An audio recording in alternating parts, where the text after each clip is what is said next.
दो ऋषि और सत्य की परीक्षा। बहुत प्राचीन काल की बात है।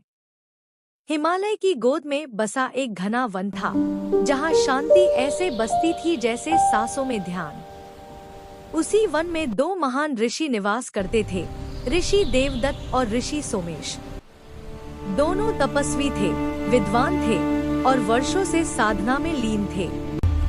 पर दोनों के मार्ग अलग थे। ऋषि देवदत्त कठोर तपस्या में विश्वास रखते थे। वे मानते थे कि शरीर को कष्ट दिए बिना आत्मा शुद्ध नहीं हो सकती। दिन रात उपवास, धूप, वर्षा और ठंड में एक ही स्थान पर ध्यान, यही उनका जीवन था। दूसरी ओर ऋषि सोमेश सरलता के पक्षधर थे।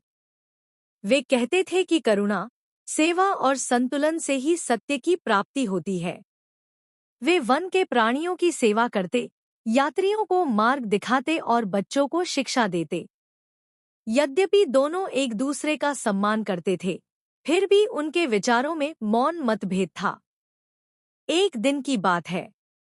वन में भयंकर अकाल पड़ा। नदियां सूखने लगी, फल फूल दुर्लभ हो गए। आश्रमों में रहने वाले शिष्य और वनवासी चिंतित हो उठे। ऐसे समय में राजा सूर्यकेतु का दूत वन में पहुंचा। उसने बताया कि राज्य में भी संकट है। प्रजा भूखी है, रोग फैल रहे हैं। राजा ने ऋषियों से सहायता की प्रार्थना की थी।